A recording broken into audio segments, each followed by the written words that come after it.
Welcome to the first annual State of the City Address. I've been working on this speech this week and all day today, and I said, is it long, is it short? But I'll keep it short because I know why you're really here. The dogs, the popcorn, and the music, so I'll make sure it's not too long. But anyway, seriously, tonight as we gather, I have the opportunity to talk about our wonderful city, on where we've been, where we are now, and where we are headed. As we look forward to what is to come next, working together to build a better future for our city. But first, I want to acknowledge and take a moment our hardworking employees who are committed and dedicated to take care of you, our customers, and provide high-quality service daily that you so much deserve, and to help the council meet our vision and goals for the future of our city. So if you give our city staff a round of applause, please.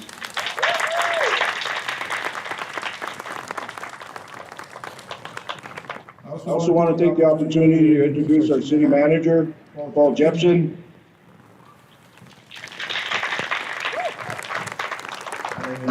And the lady that keeps us all together, our city clerk, Shelley Salazar. I truly am honored to be here today to speak in front of you and to stand here, and most of our here with our city council, and to introduce each one of them individually. These are individuals that are dedicated and committed to the good of our city and are always forward-thinking and progressive. So I'd like to introduce our city council. I'll start with District 1, Freddie Rios.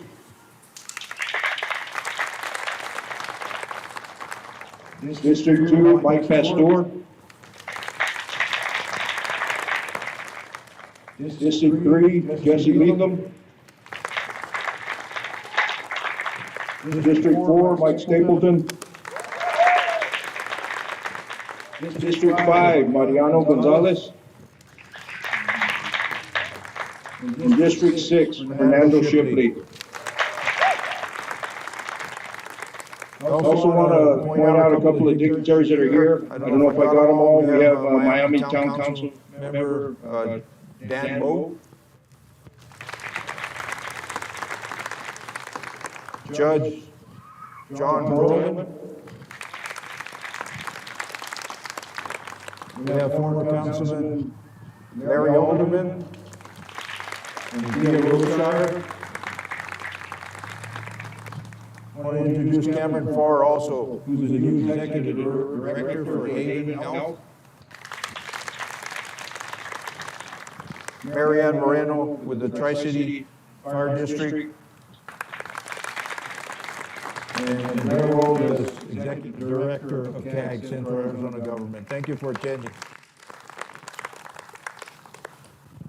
These past 18 months have been a very difficult and trying time for our community, with the COVID pandemic, with wildfires and the floods. From trying to understand and implement executive orders from the governor to guidelines from the CDC, from mask and no mask, social distancing, limited capacities, and worst of all, when we shut down our businesses. But through it all, our city provided or continued to provide the core services to our residents without laying anybody off.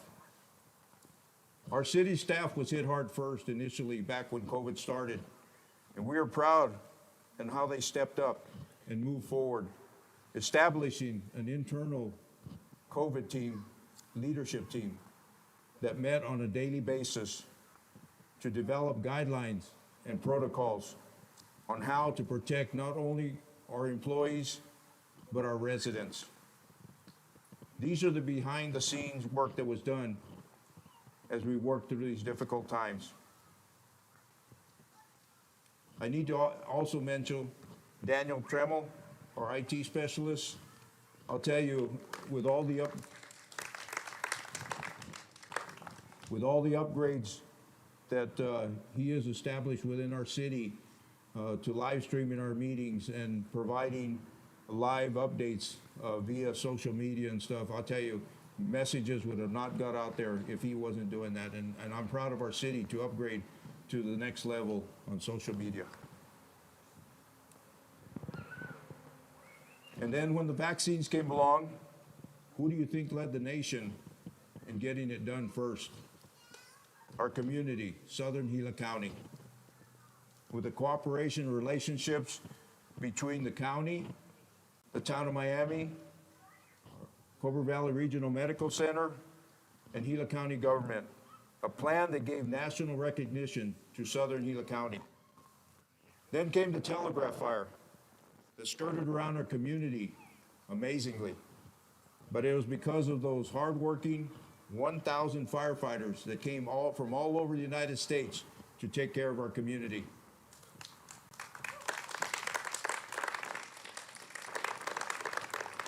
And yes, we did see some destruction of property, especially the ranches, some cabins, and homes on El Capitan. But it could have been worse if it got into our community. Then came the flooding, experiencing 5 times the average amount that we usually do on a normal basis of rain. And combine that with a burn scar, we saw water flow where we've never seen it flow before. But through it all, and all this craziness, we saw our city and our community come together, from Globe to Miami to the county areas, to lend a hand and to take care of each other. This is an amazing city, an amazing community.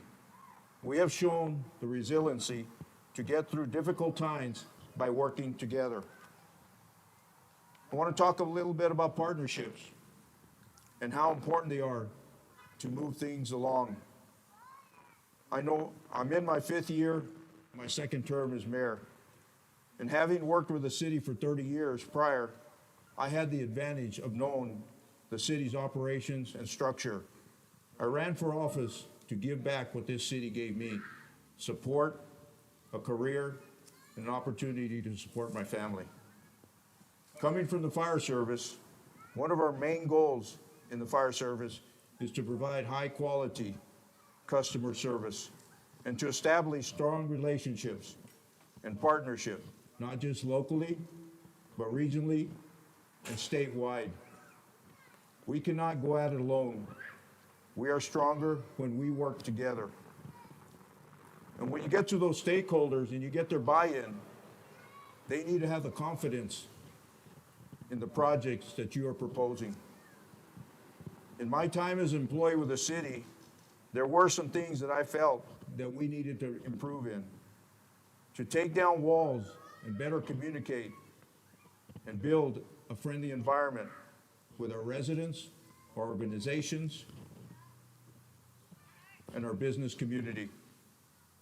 And most of all, to become a leader in economic development, to take control of our own destiny and not take a back seat. I knew then, coming in when we did 5 years ago, led by the late Mayor Terry Wheeler, he had begun, or that council had began, to invest in our aging infrastructure in our city. Coming into office, we as a council knew that those efforts needed to continue, and not only to replace infrastructure, but to enhance infrastructure for future development. The upgrade of our infrastructure is a first step in economic development. In 2017, one of our primary goals of the City of Globe Council was to develop our own economic development department and to become an active stakeholder in the development and advancement of our local community. That is when we hired Linda Aranero as our EDC director.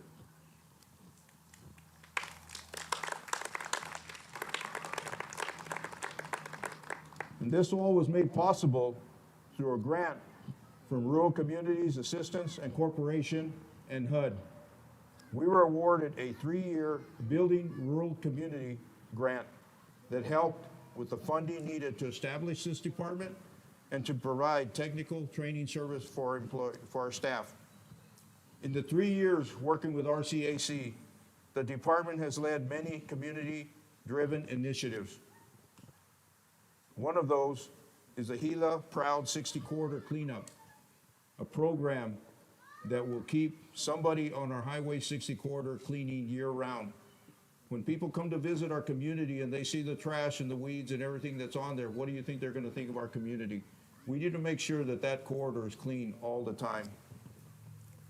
A regional recreation working group was identified, and that is now under a nonprofit Cobra Valley Watershed Partnership. And they are currently working with the Wilson Engineering to secure funding to complete the first phase of a trail system. The development of a housing study, which has just recently been completed, was paid for by many stakeholders. The City of Globe co-working space and business incubation, located at the Michelson Building downtown. This future development is an innovative co-working space project that will bring new business opportunity to both Globe and Miami. These are only a few of the initiatives left by this department that have been established for strong community partnerships. None of those would have been possible without the support from our economic partners. And I'd like to mention Gila County, Supervisor Tim Humphrey, Supervisor Woody Klein, Freeport McMoran, and Capstone Pinto Valley. Recreation is another part that was identified. And during the COVID time, we have seen a dramatic increase in the use of our city parks, our trails, and our historic downtown walking loop. And now as COVID restrictions are being eased, outdoor activities have continued to rise. Recreation has been identified in multiple community facilitations as a key area for economic development, as well as a priority for our quality of life. A few areas where recreation has been identified is with our Globe City Council Strategic Action Plan 2019 through 2022. Also at a Recharge Our Community Economic Action Plan, Rural Communities Assistance Corporation, and the Cobra Valley 3-year Community Action Plan, Vitalist Health. The goal is to increase access to affordable and diverse recreation infrastructure, programs and activities that will capitalize on the natural and historic resources to improve the physical, emotional, and economic environment of the Cobra Valley region. City staff, under the direction of our City Council, are moving forward with the development of the City of Globe Parks and Recreation Master Plan with the funding from BHP in partnership with the United Fund of Globe Miami. Here are some of the equipment that will be purchased and put in within the next year. $250,000 to replace playground equipment at the community center and here at our Veterans Park. $100,000 for a splash pad. $100,000 for an outdoor adult fitness center. And $50,000 for water bottle filling station in our historic downtown. We have a couple of developments that we're really excited about that are actively ongoing. The first one I'll talk about is Reyes Ridge Project, located just south of the community center. This is a 25-acre development with an anticipated approximately 85 new homes. This 25-acre development was annexed into the City of Globe in the past year so that we would be able to provide infrastructure and to show the city's commitment to housing developments, which is much needed in our community. The next one is the Copper Creek development. This is located on Highway 60 in the Northeast Corridor. Most of you know as the old drive-in. This is a 70-acre development which will bring multi and single-family dwellings along with a retail shop to our community. And we hope to see groundbreaking in 2022. That's what we're anticipating. I'll talk a little bit about our projects. Our big one is Connie's Bridge. It is near 100% completion and design, and once it's completed there, we'll go to bid for construction. This is a $2.8 million project that was totally funded from the state budget, costing zero to our residents of Globe. Hill Street, we added two other projects on there to this design with assistance funding from the state also. We have the Hill Street and the South Broad Street corridor project that equals another $1.5 million. $1.2 million of that will come from the state fund, and $300,000 will come from the city funds. The railroad company will start construction on the crossing sometime in late fall, and then we're able to get in there and move with the project. The old Connie's Bridge will remain open until construction is complete, and then that bridge will come down also. And if you want to walk around, take a look at the renderings of Connie's Bridge that has been approved, and I think you'd be proud of what that's going to look like in that area once it's completed. So we were able to add two more projects to it, so the road will go from the teepee to the bridge to tie in, and then we're coming down on Hill Street with new road that it'll all tie together in that intersection. Will be amazing. There's a sidewalk project, calling it the Jess Hayes Road. This is a $1.3 million project, totally funded from the state budget, nothing to our residents. This is in partnership with Gila County. And this will go from Cherokee Drive by the college to Oil Circle Drive, and then it'll tie into the community center. North Broad entrance, we're still working on enhanced lighting there. We've got about 80% of that project completed, but it really brings out the entrance of Globe. Now we're going to put some new lighting there also to attract people there. The sewer infrastructure project to the community center is pending. We're working on a sewer study to the North Heath corridor, again up in that area where the Copper Creek is going. The Silver King project, we have purchased the Silver King building down on North Broad Street, mainly to take down and enhance parking in the North Broad section. And we have a complete study of our city sewer being done to try and identify deficient areas. One of the projects already done and has received a lot of great comments was the road to Round Mountain Park. That was done with $100,000 and was a oil base and a chip seal project. And people are really excited and thankful for that project. I want to take the opportunity, a lot of these projects, you see a lot of these fundings coming in, and if we didn't have Jerry Barnes, our city engineer, in there hagging the legislators and different departments throughout the state, that is where this money's coming from. He gets headstrong, and he'll go after those projects, I guarantee you.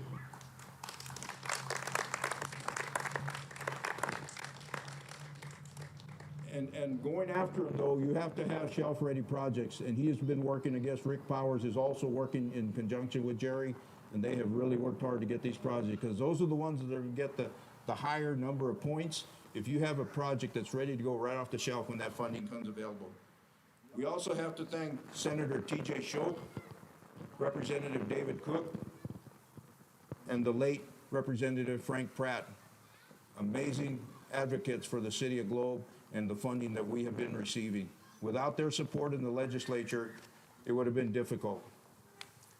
I want to talk just a little bit about some other departments.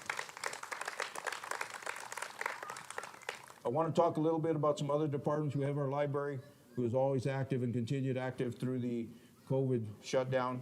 And Rael Sterling is our manager there, our department head. Bess McGow, who sees about 12,000 tourists a year. Leanne McGill. And our active adult center, Tamara Guerrero. And that has been shut down because of COVID, but the Meals on Wheels program has continued for the elderly. And also our code enforcement department with Michelle Yuckovich.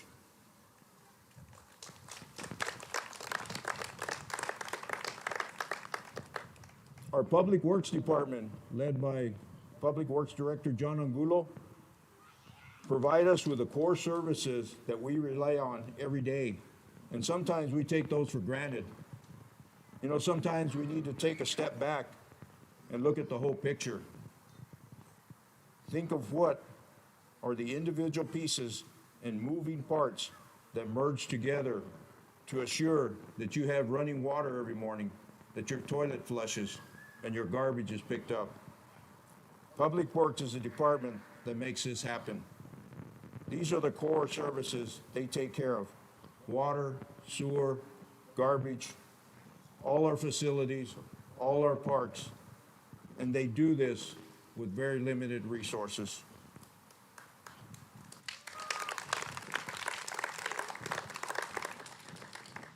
Even through COVID, with the loss of the Department of Correction workers, they still were able to continue services with their limited amount of individuals. When we think of public safety, the residents of Globe, our community, our customers, deserve top-notch service, whether it is police or fire. You should not expect anything less of a response of professional and well-trained individuals. I want to talk a little bit about the fire department and the leadership of Chief Garrett Robinson.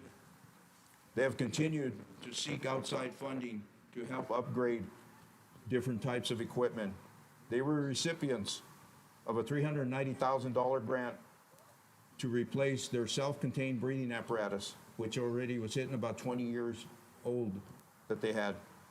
It was through a firefighter assistance grant, and it is a regional grant with Tri-City Fire to regionalize and standardize equipment.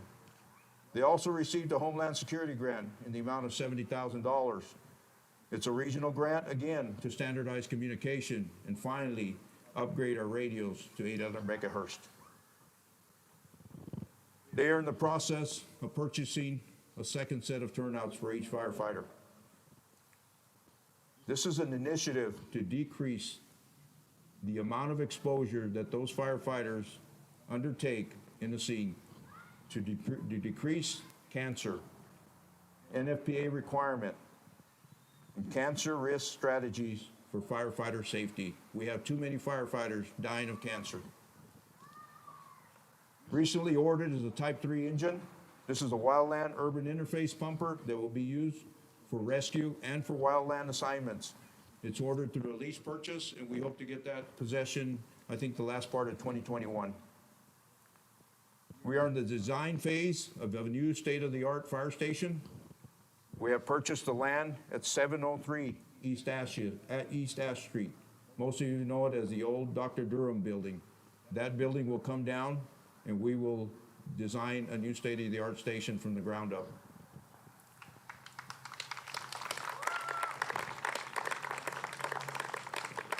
We also got to think in the future. Our ladder truck is a 1992. We're hitting 30 years old on the ladder truck, and we need to look at that for future financing, future buy. And a ladder truck of that size probably $1.3 million, just to give you an idea.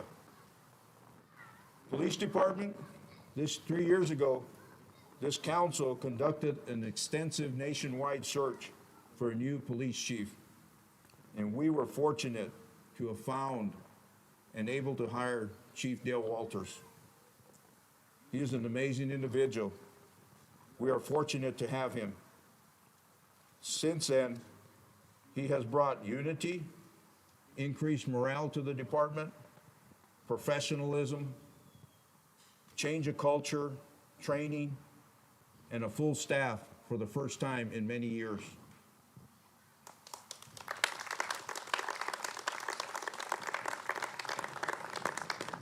He has been rebuilding back the public trust, working towards, at this point, an ACOP accreditation, standardizing policies and procedures. He has developed an internal and external partnerships, both locally, regionally, and statewide, bringing much funding to the department and opening the Copper Hills Advocacy Center in cooperation and partnership with Cobra Valley Regional Medical Center. He has also instituted the SRO, a Safety Resource Officer, that is now within the school district in conjunction with the Globe School District. He initiated a lease fleet program for new outfitted vehicles to assure reliable and rapid responses to emergencies. We had vehicles that were falling apart and couldn't make it to calls. So now we're going to be assured for the future that there will be new responsible vehicles responding. He began the remodel of the police station, and if you haven't seen what it looks like in there, you should go look at it, what it looked like 5 years ago, even 3 years ago. All officers now have body-worn cameras. He has a career development and training program for officers, a community engagement and community policing.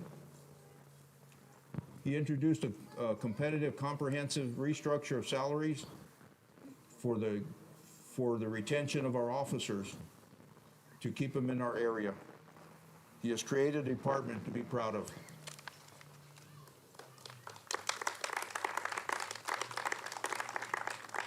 So moving forward, what's next? We cannot ignore the fact that we are still going through another spike in COVID cases, and people are still dying every day. I ask that you be respectful, no matter what any person's decision is on masking or vaccination, that you respect each other's opinion as we prepare ourselves for the post-COVID world. We will also continue our preparation for post-fire flooding. We have our burn scar above us. We know that that's going to affect us for the next 3 to 5 years. So we will be working with the state legislator, county officials, whatever it takes to bring funding to our community, because we do not have the funding resources to continue to keep our waterways clear and open so water can flow freely, because it's going to affect us and we need to be prepared.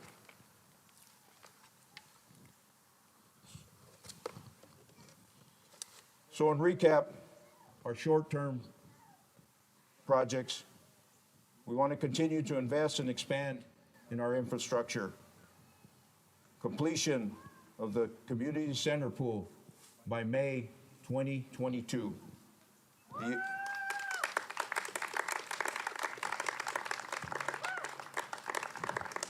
The upgrade of recreation playground equipment by spring of 2022.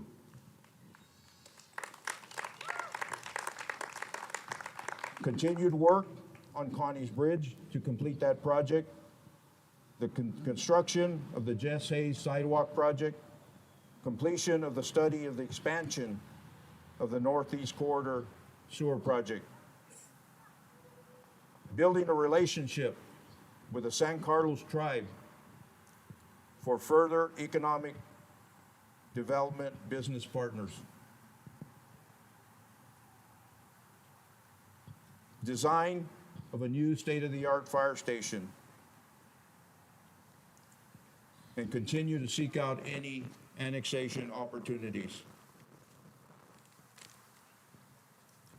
So in closing,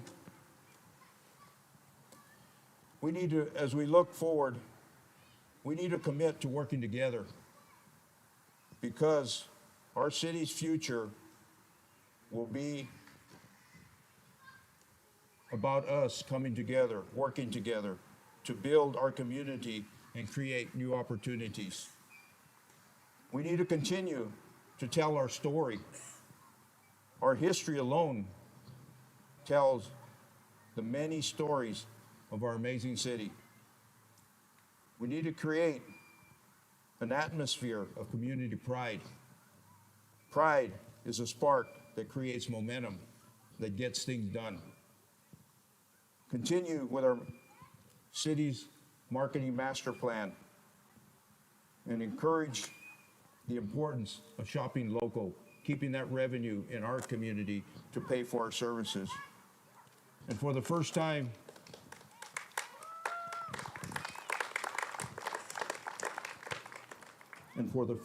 next year, we anticipate that our city will spend $100,000 towards marketing our community. We should not settle for less. I will not settle for less. And I don't think this council will settle for less. We will do what it takes to move forward, to provide the quality of professional quality services that we enjoy today. By investing in our staff, our employees, our departments, and our city. I agree, it will be a challenge. It's simple, it just doesn't cost the same to run a city that it did 5 years ago, 10 years ago, or even 15 years ago. It costs much more money now. And we need to stay focused on the future growth of our city.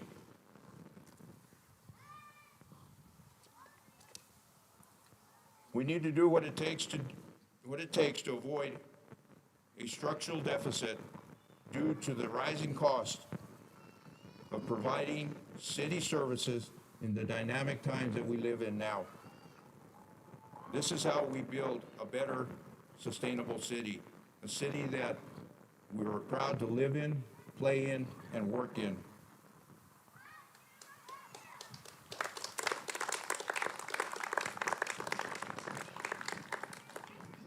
In closing, I want to thank again our council for their cooperation, for their hard work for our community. I am proud to be part of that council. I think we have done a lot of things in the past 4 or 5 years, and we have a long ways to go still building that strong base. Just want a reminder that the city sponsors the first Friday, every Friday. Tomorrow's our first Friday events. Lots of businesses, lots of events going on. If you want to cruise your cars, come down at 6 o'clock. We're going to cruise downtown Globe. And we have a Citizens Academy also scheduled, or we have a table set up. If you're interested in learning more about city government and the operations and the structure, please sign up for this. It starts in October. It's the first time ever we've offered it. And we want you to be able to understand the difficulties and the guidelines, policy that we have to endure. Again, thank you again for coming tonight, and please enjoy the rest of the evening. This is the time for us to get involved, whether it's through subcommittees, nonprofit organizations, or even running for council. So think of it next time, you look at how we're doing. It's not that hard. It's not that easy making things happen. Things take time. Thank you again.